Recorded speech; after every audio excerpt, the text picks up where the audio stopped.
भगवान बुद्ध का असली धम्म कोई बाहरी कर्मकांड नहीं है, बल्कि हमारे भीतर की शुद्ध मोरालिटी और समझ है। हम इग्नोरेंस के कारण चीजों से अटैच हो जाते हैं और उन्हें मैं या मेरा मानकर व्यर्थ ही दुख भोगते हैं, जबकि सच ये है कि सब कुछ अनात्म है। हमें अपने माइंड को ट्रेन करना होगा ताकि हम दुनिया की नेचर को गहराई से समझ सकें। बिल्कुल वैसे ही जैसे पेड़ से सूखे पत्तों का गिरना एक नेचुरल प्रक्रिया है, जिस पर कोई रोता नहीं है। हमारा एकमात्र लक्ष्य निब्बान होना चाहिए।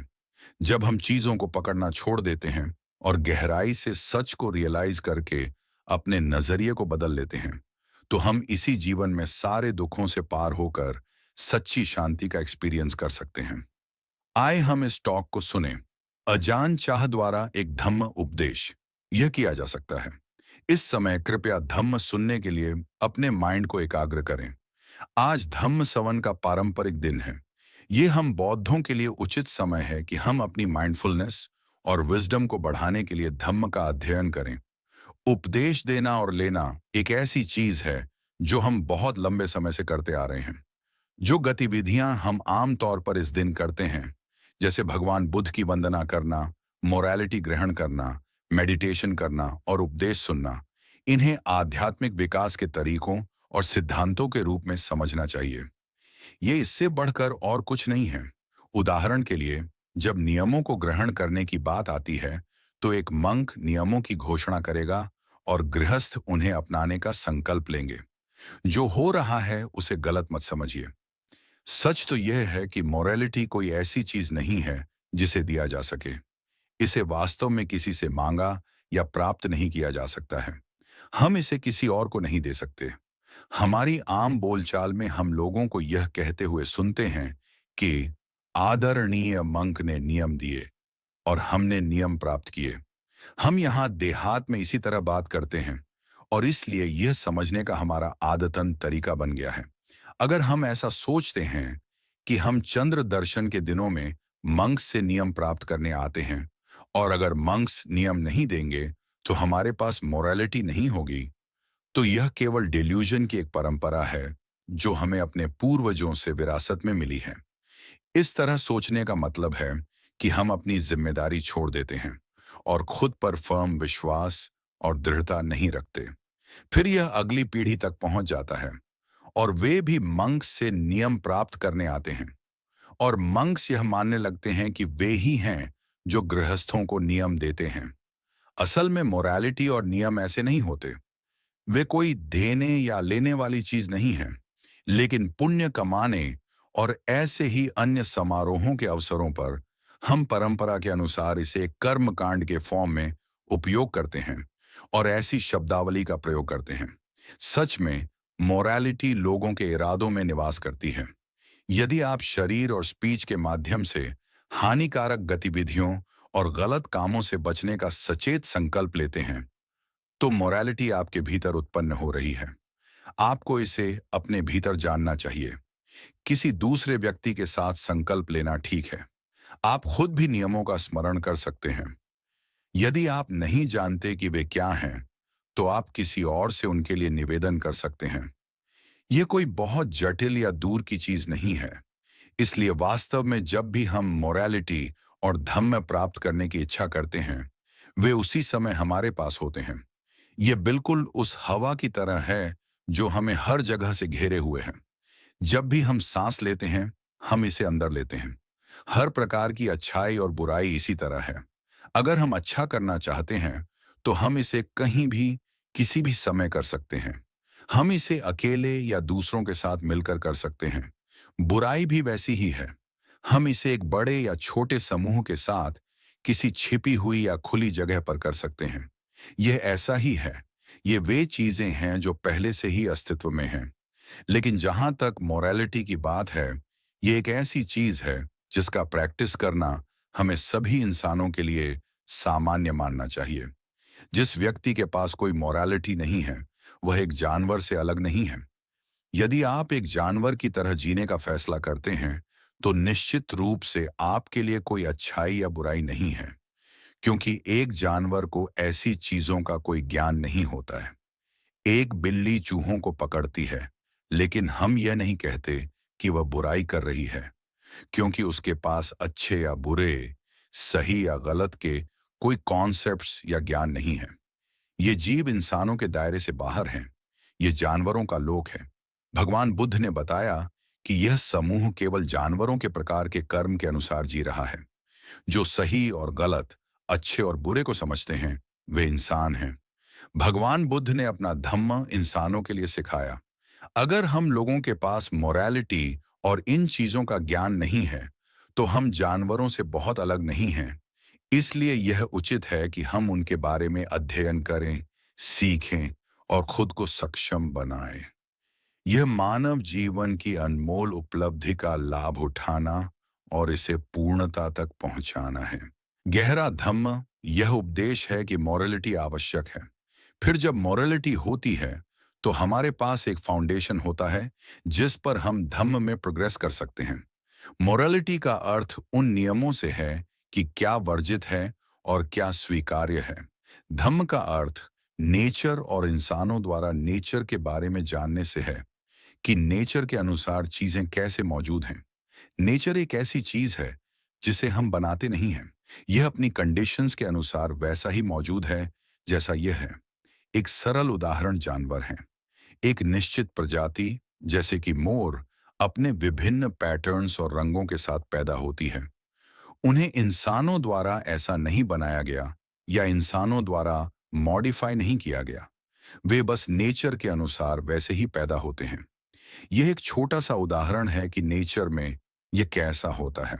नेचर की सभी चीजें दुनिया में मौजूद हैं। यह अभी भी एक वर्ल्डली दृष्टिकोण से समझने की बात कर रहा है। भगवान बुद्ध ने हमें नेचर को जानने, उसे लेट गो करने और उसकी कंडीशंस के अनुसार उसे मौजूद रहने देने के लिए धम्म सिखाया। यह बाहरी भौतिक दुनिया के बारे में बात कर रहा है।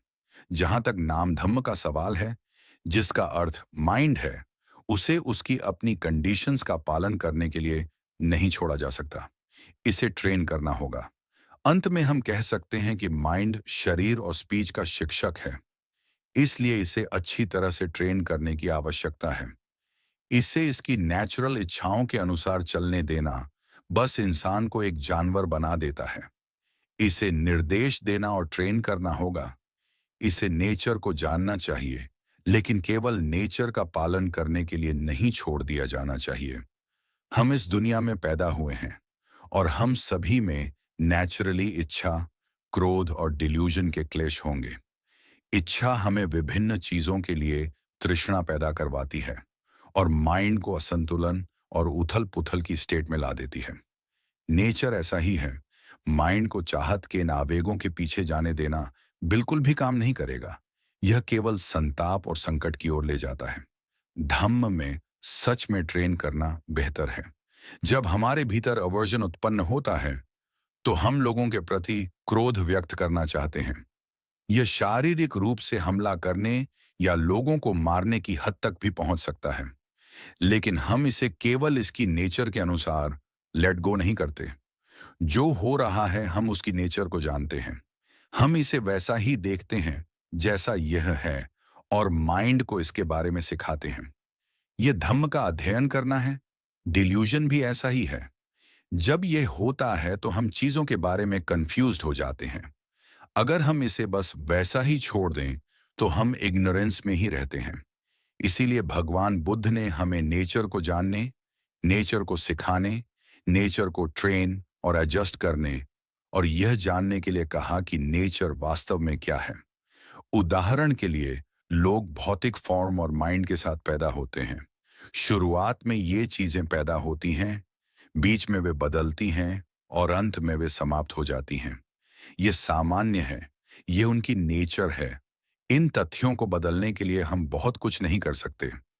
हम अपने माइंड को जितना हो सके ट्रेन करते हैं और जब समय आता है तो हमें यह सब लेट गो करना पड़ता है। इसे बदलना या इससे परे जाना इंसानों की क्षमता से बाहर है। भगवान बुद्ध ने जो धम्म सिखाया है, वह यहाँ रहते हुए लागू करने वाली चीज है, ताकि कर्मों, शब्दों और विचारों को सही और उचित बनाया जा सके। इसका मतलब है कि वे लोगों के माइंड को सिखा रहे थे ताकि वे नेचर और कन्वेंशनल रियलिटी तथा मान्यताओं के संबंध में डिल्यूटेड न हों। शिक्षक ने हमें दुनिया को देखने का निर्देश दिया। उनका धम्म एक ऐसा उपदेश था जो दुनिया से ऊपर और परे है। हम दुनिया में हैं, हम इस दुनिया में पैदा हुए थे। उन्होंने हमें दुनिया से पार जाना सिखाया और वर्ल्डली तरीकों और हैबिट्स का कैदी न बनना सिखाया। यह उस हीरे की तरह है जो कीचड़ भरे गड्ढे में गिर जाता है, चाहे उस पर कितनी भी गंदगी और मैल क्यों न चढ़ जाए। वह उसकी चमक, रंगों और उसके मूल्य को नष्ट नहीं करता। भले ही उस पर कीचड़ चिपका हो, हीरा कुछ भी नहीं खोता, बल्कि वैसा ही रहता है जैसा वह मूल रूप से था। ये दो अलग अलग चीजें हैं। तो भगवान बुद्ध ने दुनिया से ऊपर उठना सिखाया, जिसका अर्थ है दुनिया को क्लियरली जानना। दुनिया से उनका मतलब पृथ्वी और आकाश और तत्वों से इतना नहीं था, बल्कि माइंड से, लोगों के दिलों के भीतर संसार के चक्र से था। उनका मतलब इस चक्र से था, इस दुनिया से। यही वह दुनिया है जिसे भगवान बुद्ध क्लियरली जानते थे। जब हम दुनिया को क्लियरली जानने की बात करते हैं, तो हम इन्हीं चीजों के बारे में बात कर रहे होते हैं। अगर ऐसा नहीं होता तो भगवान बुद्ध को दुनिया को क्लियरली जानने के लिए हर जगह उड़ना पड़ता।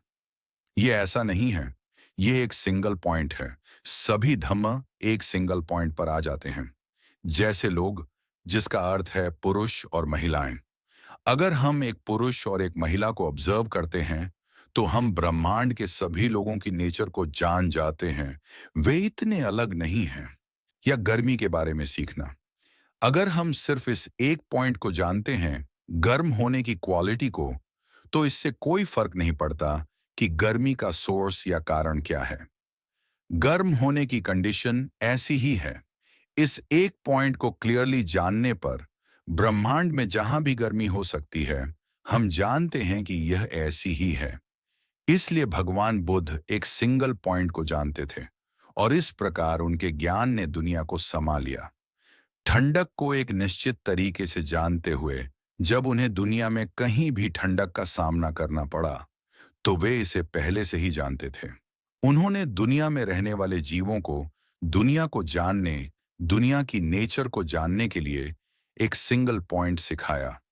बिल्कुल लोगों को जानने की तरह, पुरुषों और महिलाओं को जानना, दुनिया में जीवों के अस्तित्व के तरीके को जानना। उनका ज्ञान ऐसा ही था।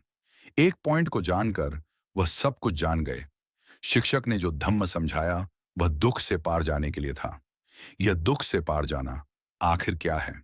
दुख से बचने के लिए हमें क्या करना चाहिए? हमारे लिए कुछ अध्ययन करना आवश्यक है। हमें आकर अपने दिलों में सोच और फीलिंग का अध्ययन करने की आवश्यकता है। बस इतना ही। यह कुछ ऐसा है जिसे हम वर्तमान में बदलने में असमर्थ हैं। अगर हम इसे बदल सकते हैं, तो हम जीवन में सभी दुख और अनसैटिस्फैक्टरी स्थिति से मुक्त हो सकते हैं। केवल इस एक पॉइंट को बदलकर हमारा आदतन दुनिया को देखने का नजरिया, हमारे सोचने और फीलिंग का तरीका, अगर हम चीजों के बारे में एक नया सेंस, एक नई समझ प्राप्त करते हैं, तो हम पुरानी धारणाओं और समझ से पार हो जाते हैं। भगवान बुद्ध का प्रामाणिक धम्म कोई ऐसी चीज नहीं है जो बहुत दूर इशारा करती हो। यह अतः स्वयं के बारे में सिखाता है, और यह कि चीजें वास्तव में स्वयं नहीं हैं। बस इतना ही। भगवान बुद्ध ने जो भी उपदेश दिए, वे यह बता रहे थे कि यह स्वयं नहीं है, यह स्वयं का नहीं है, हमारे या दूसरों जैसी कोई चीज नहीं है। अब जब हम इससे कांटेक्ट करते हैं, तो हम वास्तव में इसे पढ़ नहीं पाते हैं। हम धम्म को सही ढंग से ट्रांसलेट नहीं कर पाते। हम अभी भी सोचते हैं, यह मैं हूं, यह मेरा है। हम चीजों से जुड़ जाते हैं और उन्हें अर्थ दे देते हैं। जब हम ऐसा करते हैं, तो हम अभी तक उनसे खुद को सुलझा नहीं पाते हैं। उलझाव गहरा होता जाता है और गड़बड़ी बदतर होती जाती है। यदि हम जानते हैं कि कोई स्वयं नहीं है, कि शरीर और माइंड वास्तव में अनंतता हैं, जैसा कि भगवान बुद्ध ने सिखाया था, तो जब हम जांच करते रहेंगे, तो अंततः हम अनात्म की वास्तविक कंडीशन के रियलाइजेशन तक पहुंचेंगे। हम वास्तव में यह महसूस करेंगे कि कोई स्वयं या दूसरा नहीं है। प्लेजर केवल प्लेजर है, फीलिंग केवल फीलिंग है, स्मृति केवल स्मृति है, सोच केवल सोच है, वे सभी चीजें हैं जो केवल ऐसी हैं। हैप्पीनेस केवल हैप्पीनेस है, दुख केवल दुख है, अच्छा केवल अच्छा है, बुराई केवल बुराई है। सब कुछ केवल ऐसे ही मौजूद है। कोई वास्तविक हैप्पीनेस या वास्तविक दुख नहीं है, बस केवल मौजूद कंडीशंस हैं। केवल हैप्पी, केवल दुख, केवल गर्म, केवल ठंडा, केवल एक जीव या एक व्यक्ति। आपको यह देखने के लिए देखते रहना चाहिए कि चीजें केवल इतनी ही हैं। केवल पृथ्वी, केवल पानी, केवल आग, केवल हवा। हमें इन चीजों को पढ़ना और इस पॉइंट की जांच करना जारी रखना चाहिए। अंततः हमारी धारणा बदल जाएगी। हमें चीजों के बारे में एक अलग फीलिंग होगी। यह दृढ़ विश्वास कि स्वयं है और स्वयं से संबंधित चीजें हैं, धीरे धीरे खत्म हो जाएगा।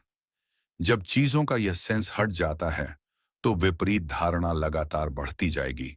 जब अनंतता का रियलाइजेशन पूरी तरह से आ जाएगा, तब हम इस दुनिया की चीजों से, अपनी सबसे प्रिय संपत्तियों और इन्वॉल्वमेंट से, दोस्तों और रिश्तेदारों से, धन, उपलब्धियों और स्टेटस से बिल्कुल वैसे ही जुड़ पाएंगे जैसे हम अपने कपड़ों से जुड़ते हैं।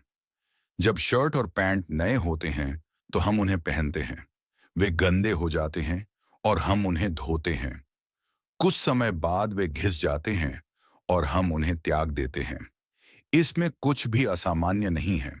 हम लगातार पुरानी चीजों से छुटकारा पा रहे हैं और नए कपड़ों का उपयोग करना शुरू कर रहे हैं। इसलिए इस दुनिया में अपने अस्तित्व के बारे में भी हमारी बिल्कुल वैसी ही फीलिंग होगी। हम चीजों के लिए रोएंगे या विलाप नहीं करेंगे। हम उनसे पीड़ित या बोझिल नहीं होंगे। वे पहले की तरह ही वैसी ही चीजें रहती हैं, लेकिन उनके प्रति हमारी फीलिंग और समझ बदल गई है। अब हमारा ज्ञान सर्वोच्च होगा और हम सच देखेंगे। हमने परम दृष्टि प्राप्त कर ली होगी और उस प्रामाणिक धम्म को सीख लिया होगा जिसे हमें जानना और देखना चाहिए। वह धम्म कहाँ है जिसे हमें जानना और देखना चाहिए? वह ठीक यही हमारे भीतर है। यह शरीर और माइंड, यह हमारे पास पहले से ही है। हमें इसे जानना और देखना चाहिए। उदाहरण के लिए, हम सभी ने इस मानव लोक में जन्म लिया है। इसके द्वारा हमने जो कुछ भी प्राप्त किया है, उसे हम खोने वाले हैं। हमने लोगों को जन्म लेते और उन्हें मरते देखा है। हम बस ऐसा होते हुए देखते हैं, लेकिन वास्तव में क्लियरली नहीं देखते हैं। जब कोई जन्म होता है, तो हम उस पर खुशी मनाते हैं। जब लोग मरते हैं, तो हम उनके लिए रोते हैं। इसका कोई अंत नहीं है। ये इसी तरह चलता रहता है और हमारी मूर्खता का कोई अंत नहीं है। जन्म को देखकर हम मूर्ख बनते हैं, मृत्यु को देखकर हम मूर्ख बनते हैं। केवल यह कभी न खत्म होने वाली मूर्खता है। आइए इस सब पर एक नजर डालें। ये चीजें नेचुरल घटनाएं हैं। यहाँ धम्म पर कॉन्टेम्पलेट करें, वह धम्म जिसे हमें जानना और देखना चाहिए। यह धम्म अभी इसी समय मौजूद है। इसके बारे में अपना माइंड पक्का करें। रिस्ट्रेंट और आत्मनियंत्रण का प्रयोग करें। अब हम इस जीवन की चीजों के बीच हैं। हमें मृत्यु का डर नहीं होना चाहिए। हमें निचले लोगों से डरना चाहिए। मरने से मत डरिए, बल्कि नर्क में गिरने से डरिए। जब तक आपके पास जीवन है, तब तक आपको गलत काम करने से डरना चाहिए। ये पुरानी चीजें हैं जिनसे हम निपट रहे हैं, नई चीजें नहीं। कुछ लोग जीवित हैं, लेकिन खुद को बिल्कुल नहीं जानते हैं। वे सोचते हैं, मैं अभी जो करता हूं उसमें क्या बड़ी बात है। मैं यह नहीं जान सकता कि जब मैं मरूंगा तो क्या होने वाला है। वे उन नए बीजों के बारे में नहीं सोचते जो वे भविष्य के लिए बना रहे हैं। वे केवल पुराने फल को देखते हैं। वे वर्तमान एक्सपीरियंस पर ध्यान केंद्रित करते हैं। यह महसूस नहीं करते कि यदि फल है तो वह किसी बीज से ही आया होगा, और यह कि जो फल अभी हमारे पास है, उसी के भीतर भविष्य के फल के बीज हैं। ये बीज बस बोए जाने की प्रतीक्षा कर रहे हैं। इग्नोरेंस से उत्पन्न कर्म इस तरह से श्रृंखला को जारी रखते हैं। लेकिन जब आप फल खा रहे होते हैं, तो आप सभी परिणामों के बारे में नहीं सोचते हैं। जहां भी माइंड में बहुत अधिक अटैचमेंट होता है, ठीक वहीं हम तीव्र दुख, तीव्र शोक, तीव्र कठिनाई का एक्सपीरियंस करेंगे। जिस स्थान पर हम सबसे अधिक प्रॉब्लम्स का एक्सपीरियंस करते हैं, वही वह स्थान है जहां हमें सबसे अधिक आकर्षण, लालसा और चिंता होती है। कृपया इसे सुलझाने का प्रयास करें। अब जब तक आपके पास जीवन और सांस है, तब तक इसे देखते रहें और इसे पढ़ते रहें, जब तक कि आप इसे ट्रांसलेट करने और प्रॉब्लम को हल करने में सक्षम न हो जाएं।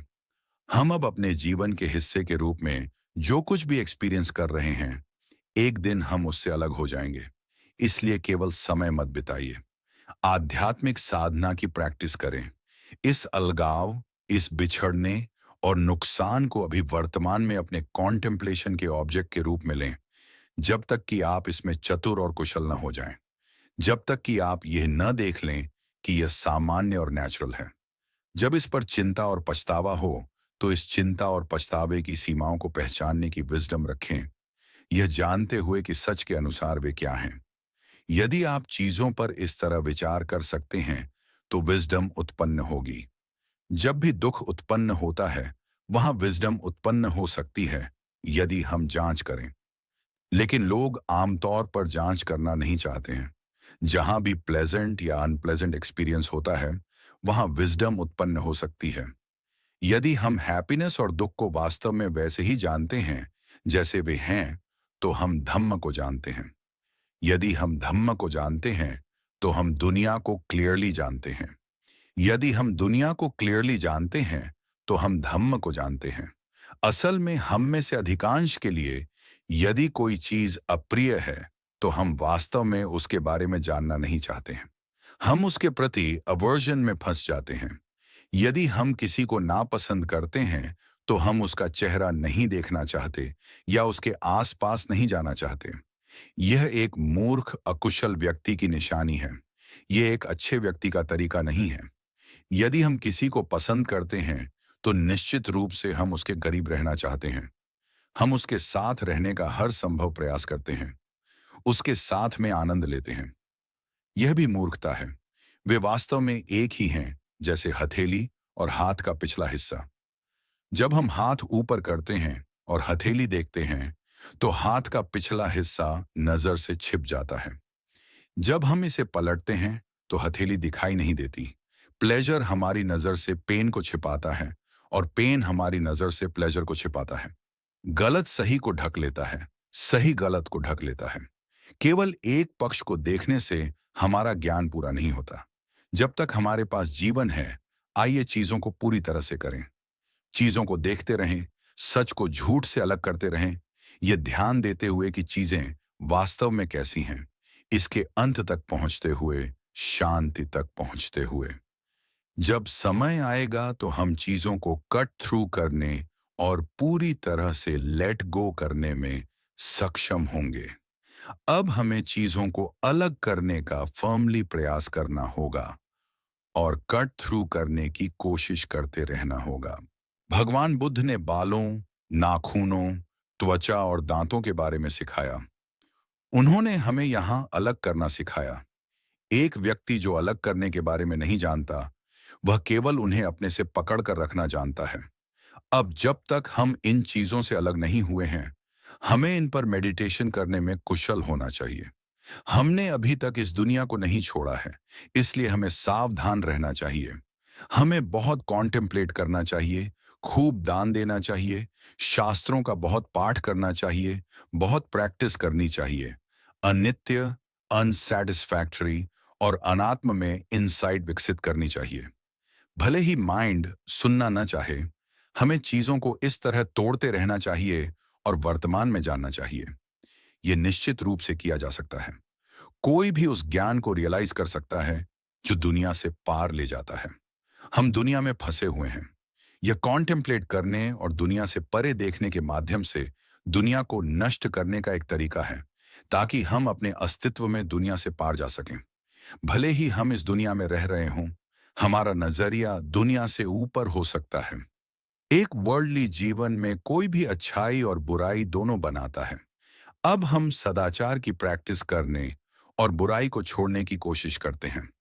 जब अच्छे परिणाम आते हैं, तो आपको उस अच्छाई के अधीन नहीं होना चाहिए, बल्कि उससे पार जाने में सक्षम होना चाहिए। यदि आप इससे पार नहीं जाते हैं, तो आप सदाचार के और आपके अच्छाई के कॉन्सेप्ट्स के गुलाम बन जाते हैं। यह आपको मुश्किल में डालता है और आपके आंसुओं का कोई अंत नहीं होगा। इससे कोई फर्क नहीं पड़ता कि आपने कितनी अच्छाई की प्रैक्टिस की है। यदि आप इससे अटैच्ड हैं, तो आप अभी भी मुक्त नहीं हैं और आंसुओं का कोई अंत नहीं होगा। लेकिन जो अच्छाई के साथ साथ बुराई से भी पार चला जाता है, उसके पास बहाने के लिए और आंसू नहीं होते। वे सूख चुके हैं। इसका अंत हो सकता है। हमें सदाचार का उपयोग करना सीखना चाहिए, न कि सदाचार द्वारा उपयोग किया जाना। संक्षेप में, भगवान बुद्ध के उपदेश का पॉइंट किसी के व्यू को बदलना है। इसे बदलना संभव है। इसके लिए केवल चीजों को देखने की आवश्यकता है और फिर यह हो जाता है।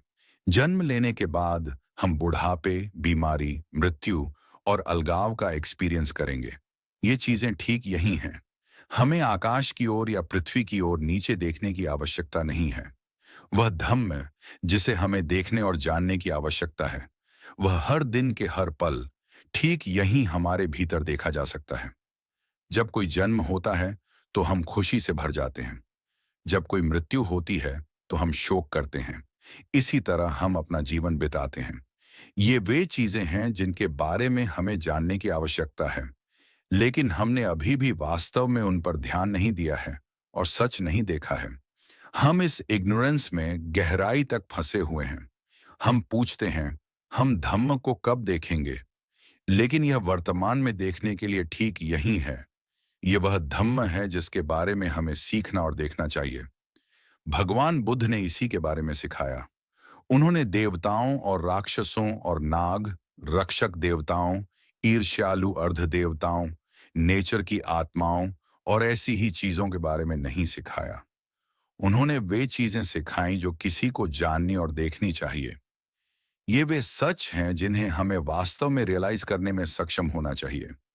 बाहरी फिनोमेना ऐसे ही हैं जो तीन विशेषताओं को प्रदर्शित करते हैं। आंतरिक फिनोमेना, जिसका अर्थ यह शरीर है, भी ऐसे ही हैं।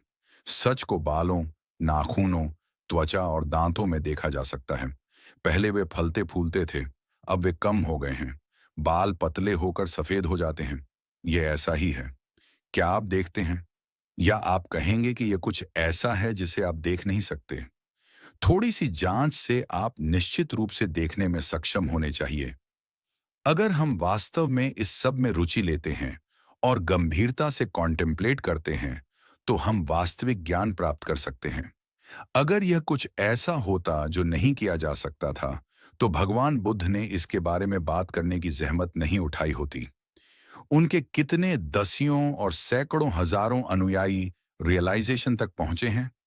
अगर कोई वास्तव में चीजों को देखने का इच्छुक है, तो वह जान सकता है। धम्म ऐसा ही है। हम इस दुनिया में रह रहे हैं। भगवान बुद्ध चाहते थे कि हम दुनिया को जानें। दुनिया में रहते हुए हम दुनिया से अपना ज्ञान प्राप्त करते हैं। भगवान बुद्ध को लोकविदु कहा जाता है, वह जो दुनिया को क्लियरली जानता है। इसका अर्थ है दुनिया में रहना, लेकिन दुनिया के तरीकों में फंसे नहीं रहना। आकर्षण और अवर्जन के बीच रहना, लेकिन आकर्षण और अवर्जन में फंसे नहीं रहना। इसके बारे में साधारण भाषा में बात की जा सकती है और समझाया जा सकता है। भगवान बुद्ध ने इसी तरह सिखाया। आमतौर पर हम अत्ता, स्वयं के संदर्भ में बात करते हैं। मैं और मेरा, आप और आपका के बारे में बात करते हैं। लेकिन माइंड लगातार अनत्ता, अनात्म के रियलाइजेशन में रह सकता है। इसके बारे में सोचिए। जब हम बच्चों से बात करते हैं, तो हम एक तरह से बात करते हैं। वयस्कों से व्यवहार करते समय हम दूसरे तरीके से बात करते हैं। अगर हम वयस्कों से बात करने के लिए बच्चों के लिए उपयुक्त शब्दों का उपयोग करते हैं, या बच्चों से बात करने के लिए वयस्कों के शब्दों का उपयोग करते हैं, तो यह काम नहीं करेगा। मान्यताओं के उचित उपयोग में हमें यह जानना होगा कि हम बच्चों से कब बात कर रहे हैं। मैं और मेरा, आप और आपका और इसी तरह की बात करना उपयुक्त हो सकता है, लेकिन भीतर से माइंड धम्म है, जो अनत्था के रियलाइजेशन में निवास कर रहा है। आपके पास इस तरह का फाउंडेशन होना चाहिए। इसीलिए भगवान बुद्ध ने कहा कि आपको धम्म को अपना फाउंडेशन, अपना आधार बनाना चाहिए। दुनिया में रहते और प्रैक्टिस करते हुए क्या आप स्वयं को, अपने विचारों, इच्छाओं और राय को आधार बनाएंगे? यह सही नहीं है। धम्म आपका मानक होना चाहिए। यदि आप स्वयं को मानक मानते हैं, तो आप आत्ममुग्ध हो जाते हैं। यदि आप किसी और को अपना मानक मानते हैं, तो आप केवल उस व्यक्ति के प्रति इन्फैचुएटेड होते हैं। स्वयं या किसी अन्य व्यक्ति पर मोहित होना धम्म का तरीका नहीं है। धम्म किसी व्यक्ति की ओर नहीं झुकता या पर्सनैलिटीज का पालन नहीं करता। यह सच का पालन करता है। यह केवल लोगों की पसंद और नापसंद के अनुसार नहीं चलता। ऐसी हैबिचुअल प्रतिक्रियाओं का चीजों के सच से कोई लेना देना नहीं है।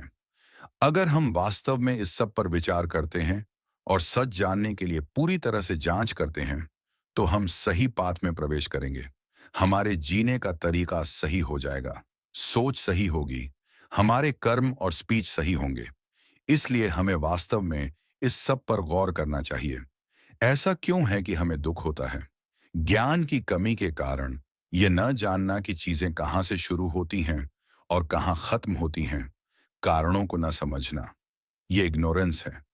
जब ये इग्नोरेंस होती है, तो विभिन्न इच्छाएं उत्पन्न होती हैं और उनसे प्रेरित होकर हम दुख के कारण पैदा करते हैं। फिर परिणाम दुख ही होना चाहिए। जब आप जलाऊ लकड़ी इकट्ठा करते हैं और उसमें माचिस जलाते हैं, यह उम्मीद करते हुए कि कोई गर्मी ना हो, तो आपकी क्या संभावनाएं हैं? आप आग बना रहे हैं, है ना? यही उत्पत्ति है। अगर आप इन चीजों को समझते हैं, तो मोरालिटी यहीं पैदा होगी, धम्म यहीं पैदा होगा। इसीलिए खुद को तैयार करें। भगवान बुद्ध ने हमें खुद को तैयार करने की सलाह दी। आपको चीजों के बारे बारे में बहुत अधिक चिंताओं या घबराहट की आवश्यकता नहीं है। बस यहां देखें, बिना इच्छाओं वाली जगह को देखें, बिना खतरे वाली जगह को। निब्बान पचयो होतु, भगवान बुद्ध ने सिखाया, इसे निब्बान का कारण बनने दें। यदि यह निब्बान के रियलाइजेशन का कारण होगा, तो इसका अर्थ उस स्थान को देखना है जहां चीजें एम्प्टी हैं, जहां चीजें पूरी हो चुकी हैं, जहां वे अपने अंत तक पहुंचती हैं, जहां वे समाप्त हो जाती हैं। उस स्थान को देखें जहां कोई और कारण नहीं है, जहां कोई और स्वयं या दूसरा, मैं या मेरा नहीं है। ये देखना एक कारण या कंडीशन बन जाता है, निब्बान प्राप्त करने की एक कंडीशन।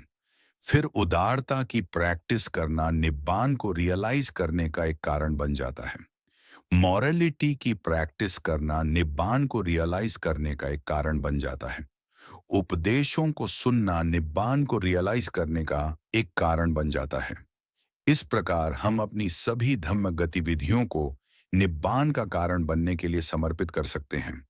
लेकिन अगर हम निब्बान की ओर नहीं देख रहे हैं, अगर हम स्वयं और दूसरे को देख रहे हैं और बिना किसी अंत के अटैचमेंट और पकड़ को देख रहे हैं, तो यह निब्बान का कारण नहीं बनता है। जब हम दूसरों के साथ व्यवहार करते हैं और वे स्वयं के बारे में, मेरे और मेरे बारे में, जो हमारा है उसके बारे में बात करते हैं, तो हम तुरंत इस व्यू पॉइंट से सहमत हो जाते हैं। हम तुरंत सोचते हैं, हाँ, यह सही है, लेकिन यह सही नहीं है। भले ही माइंड कह रहा हो, सही है, सही है। हमें इस पर नियंत्रण रखना होगा। ये उस बच्चे के समान है जो भूतों से डरता है। हो सकता है कि माता पिता भी डरते हों, लेकिन माता पिता के लिए इसके बारे में बात करना ठीक नहीं होगा। अगर वे ऐसा करते हैं, तो बच्चे को लगेगा कि उसके पास कोई सुरक्षा नहीं है। नहीं, निश्चित रूप से पापा डरते नहीं हैं। चिंता मत करो, पापा यहाँ हैं, कोई भूत नहीं है, चिंता की कोई बात नहीं है। खैर, पिता वास्तव में डर भी सकते हैं। अगर वह इसके बारे में बात करना शुरू कर देता है, तो वे सभी भूतों के बारे में इतने घबरा जाएंगे कि वे उछलकर भाग जाएंगे। पिता, माता और बच्चा, और अंत में बेघर हो जाएंगे। यह चतुर होना नहीं है। आपको चीजों को क्लियरली देखना होगा और सीखना होगा कि उनसे कैसे निपटना है। यहां तक कि जब आप फील करते हैं कि डिल्यूडेड दिखावे वास्तविक हैं, तो आपको खुद को बताना होगा कि वे नहीं हैं। इस तरह इसके खिलाफ जाएं, खुद को भीतर से सिखाएं। जब माइंड स्वयं के संदर्भ में दुनिया को एक्सपीरियंस कर रहा हो, ये कहते हुए यह सच है, तो आपको इसे यह बताने में सक्षम होना चाहिए, यह सच नहीं है। आपको पानी के ऊपर तैरना चाहिए, न कि वर्ल्डली हैबिट की बांट के पानी में डूब जाना चाहिए। अगर हम चीजों के पीछे भागते हैं तो पानी हमारे दिलों में भर रहा है। क्या हम कभी देखते हैं कि क्या हो रहा है? क्या घर की रखवाली करने वाला कोई होगा? निब्बान पच्छो हो तू। किसी को किसी भी चीज का लक्ष्य रखने या किसी भी चीज की कामना करने की आवश्यकता नहीं है। बस निब्बान का लक्ष्य रखें। हर प्रकार के बिकमिंग और जन्म वर्ल्डली तरीके से पुण्य और सदाचार वहां तक नहीं पहुंचते। पुण्य और कुशल कर्म करना, यह उम्मीद करते हुए कि यह हमें किसी बेहतर स्टेट को प्राप्त करने का कारण बनेगा, हमें बहुत सी चीजों की कामना करने की आवश्यकता नहीं है। बस सीधे निब्बान का लक्ष्य रखें। सील की चाहत, शांति की चाहत में हम बस उसी पुरानी जगह पर पहुंच जाते हैं। इन चीजों की इच्छा करना आवश्यक नहीं है। हमें बस समाप्ति के स्थान की कामना करनी चाहिए। यह ऐसा ही है। हमारे सभी बिकमिंग और जन्म के दौरान हम सभी बहुत सी चीजों के बारे में बहुत अधिक चिंतित रहते हैं। जब अलगाव होता है, जब मृत्यु होती है, तो हम रोते हैं और विलाप करते हैं। मैं केवल यही सोच सकता हूं, यह कितनी मूर्खतापूर्ण बात है। हम किस बात पर रो रहे हैं? आपको क्या लगता है कि लोग वैसे भी कहां जा रहे हैं? यदि वे अभी भी बिकमिंग और जन्म में बंधे हुए हैं, तो वे वास्तव में दूर नहीं जा रहे हैं। जब बच्चे बड़े होते हैं और बैंकॉक के बड़े शहर में जाते हैं, तो वे अभी भी अपने माता पिता के बारे में सोचते हैं। वे किसी और के माता पिता को याद नहीं कर रहे होंगे, केवल अपने माता पिता। जब वे लौटेंगे तो वे अपने माता पिता के घर जाएंगे, किसी और के नहीं। और जब वे फिर से दूर जाएंगे, तो वे अभी भी उपबोन में अपने घर के बारे में सोचेंगे। क्या उन्हें किसी और जगह के लिए घर की याद आएगी? आप क्या सोचते हैं?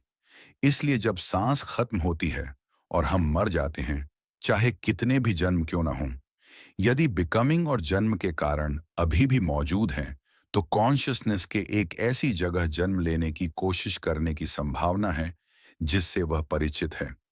मुझे लगता है कि हम इस सब के बारे में बहुत अधिक डरे हुए हैं। इसीलिए कृपया इसके बारे में बहुत ज्यादा मत रोइए। इसके बारे में सोचिए। कम्मम सत्य विभजति। कर्म जीवों को उनके विभिन्न जन्मों में ले जाता है। वे बहुत दूर नहीं जाते हैं। जन्मों के चक्र के माध्यम से आगे पीछे घूमना, बस इतना ही। बस दिखावे बदलना, अगली बार एक अलग चेहरे के साथ प्रकट होना।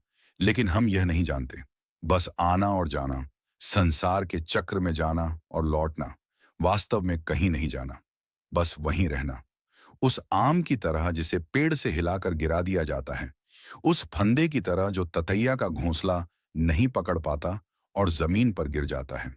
ये कहीं नहीं जा रहा है, ये बस वहीं पड़ा है। इसलिए भगवान बुद्ध ने कहा, निब्बान पच्चयो होतु। आपका एकमात्र लक्ष्य निब्बान हो। इसे पूरा करने के लिए कड़ी मेहनत करें। जमीन पर गिरने वाले आम की तरह मत बनिए जो कहीं नहीं जाता। चीजों के अपने सेंस को इस तरह बदलें। अगर आप इसे बदल सकते हैं, तो आप महान शांति जानेंगे। कृपया बदलें, आएं और देखें तथा जानें। ये वे चीजें हैं जिन्हें वास्तव में किसी को देखना और जानना चाहिए। यदि आप देखते और जानते हैं, तो आपको और कहां जाने की आवश्यकता है? मॉरलिटी उत्पन्न होगी, धम्म उत्पन्न होगा। यह कोई बहुत दूर की चीज नहीं है। इसीलिए कृपया इसकी जांच करें। जब आप अपना नजरिया बदलते हैं, तो आप रियलाइज करेंगे कि यह पेड़ों से पत्तों को गिरते हुए देखने जैसा है। जब वे पुराने और सूखे हो जाते हैं, तो वे पेड़ से गिर जाते हैं। और जब मौसम आता है, तो वे फिर से दिखाई देने लगते हैं। क्या पत्तों के गिरने पर कोई रोएगा या उनके उगने पर हंसेगा? अगर आपने ऐसा किया, तो आप पागल होंगे, है ना? ये बस इतना ही है। अगर हम चीजों को इस तरह देख सकते हैं, तो हम ठीक रहेंगे। हम जानेंगे कि यह चीजों का नेचुरल क्रम है। इससे कोई फर्क नहीं पड़ता कि हम कितने जन्मों से गुजरते हैं, यह हमेशा ऐसा ही रहेगा।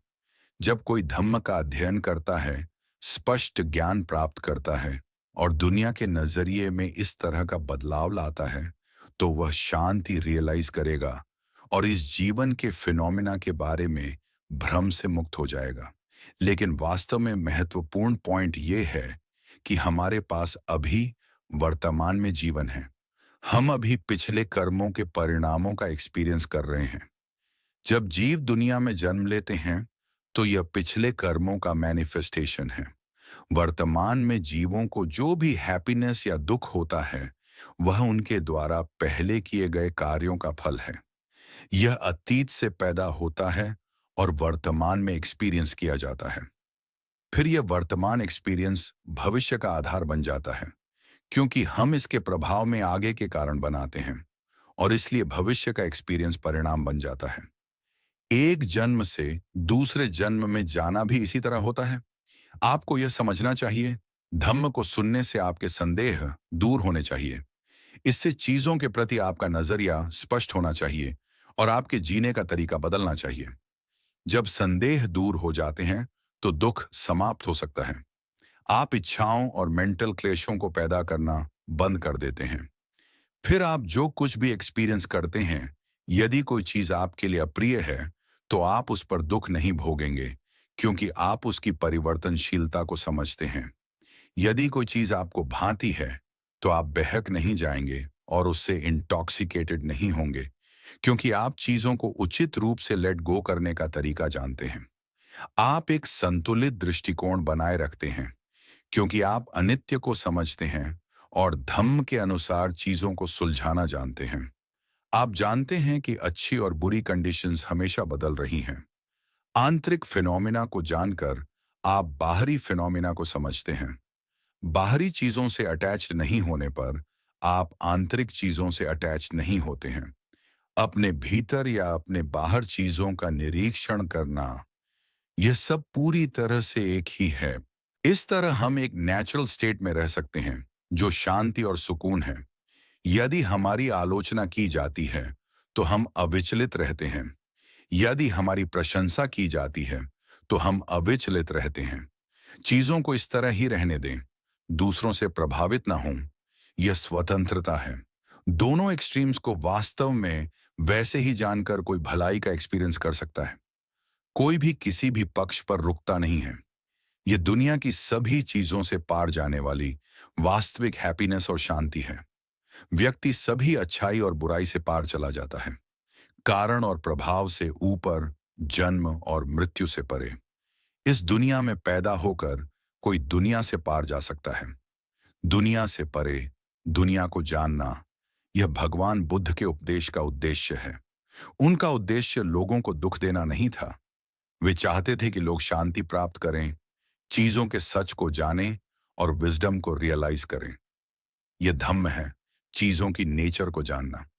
दुनिया में जो कुछ भी मौजूद है वह नेचर है। इसके बारे में कंफ्यूजन में पड़ने की कोई आवश्यकता नहीं है। आप जहां भी हों, वही नियम लागू होते हैं।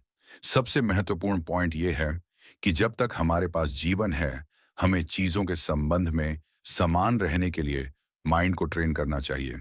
हमें धन और संपत्ति साझा करने में सक्षम होना चाहिए। जब समय आए तो हमें जरूरतमंदों को एक हिस्सा देना चाहिए, ठीक वैसे ही जैसे हम अपने बच्चों को चीजें दे रहे हों। इस तरह चीजों को साझा करने से हम खुश फील करेंगे। और अगर हम अपनी सारी संपत्ति दे सकते हैं, तो जब भी हमारी सांस रुक सकती है, तो कोई अटैचमेंट या चिंता नहीं होगी, क्योंकि सब कुछ जा चुका है। भगवान बुद्ध ने मरने से पहले मरने की शिक्षा दी। चीजों के खत्म होने से पहले उन्हें खत्म करने के लिए कहा। तब आप आराम से रह सकते हैं। चीजों को टूटने से पहले टूटने दें, उन्हें खत्म होने से पहले खत्म होने दें। धम्म सिखाने में भगवान बुद्ध का यही इरादा है। भले ही आप 100 या 1000 युगों तक उपदेश सुने, यदि आप इन पॉइंट्स को नहीं समझते हैं, तो आप अपने दुख को पूर्ववत नहीं कर पाएंगे और आपको शांति नहीं मिलेगी। आप धम्म को नहीं देखेंगे। लेकिन भगवान बुद्ध के इरादे के अनुसार इन चीजों को समझना और चीजों को सुलझाने में सक्षम होना धम्म को देखना कहलाता है। चीजों का यह व्यू दुख का अंत कर सकता है। यह सभी संताप और संकट से राहत दे सकता है। जो कोई भी ईमानदारी से प्रयास करता है और प्रैक्टिस में लगनशील है, जो सहन कर सकता है, जो खुद को पूरी तरह से ट्रेन और विकसित करता है, वे व्यक्ति शांति और समाप्ति प्राप्त करेंगे। वे जहां भी रहेंगे, उन्हें कोई दुख नहीं होगा। चाहे वे युवा हों या बूढ़े वे दुख से मुक्त होंगे। उनकी स्थिति जो भी हो, उन्हें जो भी काम करना हो, उन्हें कोई दुख नहीं होगा, क्योंकि उनके माइंड उस स्थान पर पहुंच गए हैं जहां दुख समाप्त हो जाता है, जहां शांति है। ये ऐसा ही है। ये नेचर की बात है। इसलिए भगवान बुद्ध ने कहा कि अपनी धारणाओं को बदलें और वहां धम्म होगा। जब माइंड धम्म के साथ हार्मनी में होता है, तो धम्म हृदय में प्रवेश करता है। माइंड और धम्म में कोई अंतर नहीं रह जाता है। ये उन लोगों द्वारा रियलाइज की जाने वाली चीज है जो प्रैक्टिस करते हैं अपना नजरिया बदलना और चीजों का एक्सपीरियंस करना। संपूर्ण धम्म पछत्तम व्यक्तिगत रूप से जानने योग्य है। यह किसी के द्वारा नहीं दिया जा सकता। यह असंभव है। अगर हम इसे मुश्किल मानते हैं तो यह कुछ मुश्किल होगा। अगर हम इसे आसान मानते हैं तो यह आसान है। जो कोई भी इस पर कॉन्टेम्पलेट करता है और एक पॉइंट को देखता है, उसे बहुत सी चीजों को जानने की आवश्यकता नहीं है। एक पॉइंट को देखते हुए, जन्म और मृत्यु को देखते हुए, नेचर के अनुसार फिनोमेना के उत्पन्न होने और समाप्त होने को देखते हुए, व्यक्ति सभी चीजें जान जाएगा। यह सच की बात है। यह भगवान बुद्ध का मार्ग है। भगवान बुद्ध ने सभी जीवों को लाभ पहुंचाने की इच्छा से अपने उपदेश दिए। उन्होंने कामना की कि हम दुख से पार जाएं और शांति प्राप्त करें। ऐसा नहीं है कि हमें दुख से पार जाने के लिए पहले मरना होगा। हमें यह नहीं सोचना चाहिए कि हम इसे मृत्यु के बाद प्राप्त करेंगे। हम दुख से यहीं और अभी वर्तमान में पार जा सकते हैं। हम इसी जीवन में अपने माइंड्स में उत्पन्न होने वाले नजरिए के माध्यम से चीजों की अपनी धारणा के भीतर पार जाते हैं। फिर बैठते हुए हम खुश हैं, लेटते हुए हम खुश हैं, हम जहां भी हैं हम खुश हैं। हम दोष रहित हो जाते हैं, किसी भी बुरे परिणाम का एक्सपीरियंस नहीं करते हैं और स्वतंत्रता की स्टेट में रहते हैं। माइंड स्पष्ट, उज्जवल और शांत है। अब कोई अंधकार या डिफाइलमेंट्स नहीं है। यह वह व्यक्ति है जो भगवान बुद्ध के मार्ग की सर्वोच्च हैप्पीनेस तक पहुंच गया है। कृपया अपने लिए इसकी जांच करें। आप सभी गृहस्थ अनुयायियों, कृपया समझ और क्षमता प्राप्त करने के लिए इस पर कंटेम्पलेट करें। यदि आप दुख भोगते हैं तो अपने दुख को कम करने के लिए प्रैक्टिस करें। अगर यह बहुत है तो इसे थोड़ा करें, और अगर यह थोड़ा है तो इसका अंत करें। हर किसी को यह अपने लिए करना होगा, इसलिए कृपया इन शब्दों पर विचार करने का प्रयास करें। आप समृद्ध और विकसित हों।